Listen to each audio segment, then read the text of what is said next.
I guess like talk to us a little bit about, because you work with like because you're in the buying group, like Adidas, Under Armour, whatever.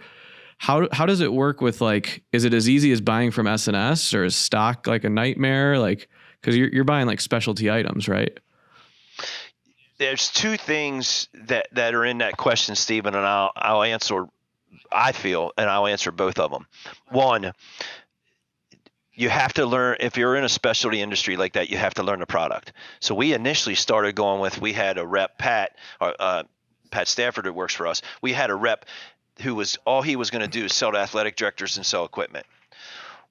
Well, real quickly, we figured out we were fighting over nickels and dimes.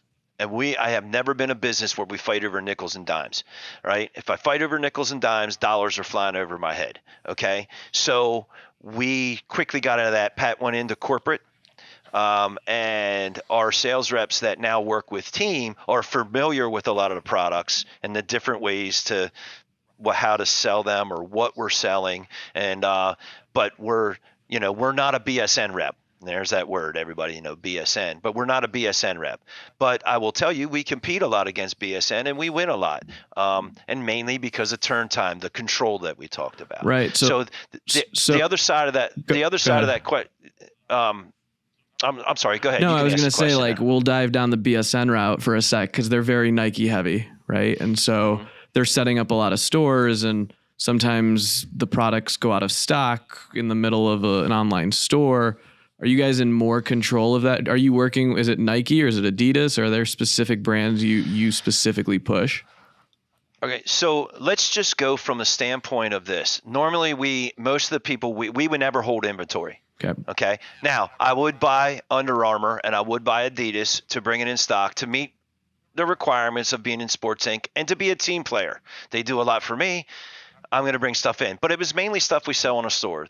The sweatshirt, the sweatpants, the wick short, the wick tee, the long sleeve tee, the locker tee, the long sleeve locker tee, basic stuff that you have in black, gray, navy. Don't get too crazy on the colors. That way you always have it. And if it moves on, the things that Under Armour started to do was say these certain products are always going to be in, which is like unheard of. So most vendors now are going to that. They have 5 or 10 products that are always going to be around. They're not taking it out of the lineup. Okay. So those are the ones we started bringing in, and I used those to meet my qualifications, or monthly or yearly or quarterly or whatever it is qualifications.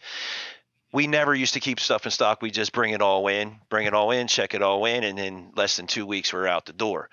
Recently, what we did with our stores was we started picking off product and ordering early and keeping it in stock. Okay, so then we limited our stores. So we used to have like 90 some products on our stores. Wow. Because we could.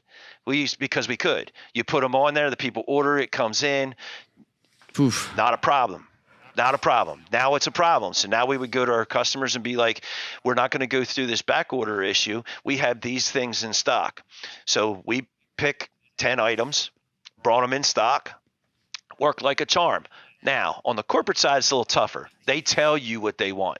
Hey, we want this on there. So our communication on the corporate side has had to be, listen, it's not in stock. They pushed the date out a month. So we're going to refund you, because most corporates either give a gift card or something that the employee can reuse or whatever, or we go right back on the credit card for the employee. But we could control that a little quicker and be done with it. So we have, and here again, I'll go back, Chuck set this in motion and we followed through with it, and it worked great for us.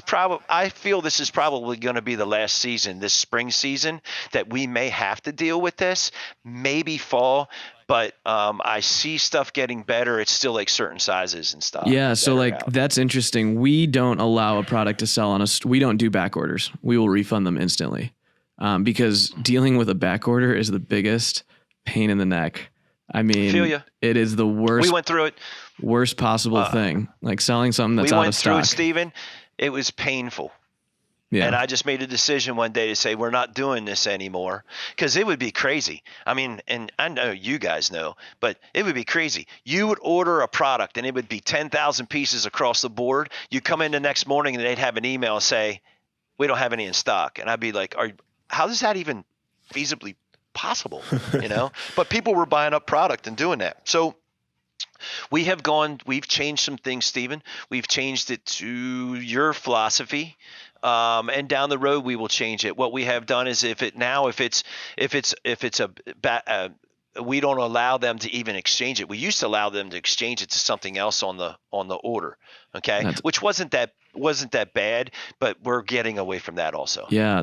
I think like narrowing products. There's actually a company called swag.com, and one of their value propositions was we will curate the products and we'll pick the best products for our customers, meaning the ones we can get in stock. And that's only what we're going to sell. And by narrowing those products, like you just don't give the employees that many options. I mean, we're even going to our online stores where we don't put a brand. It'll be like premium soft spun or pigment dyed, just so that we don't get ourselves in a pickle when, something's out of stock. So it's a never ending battle.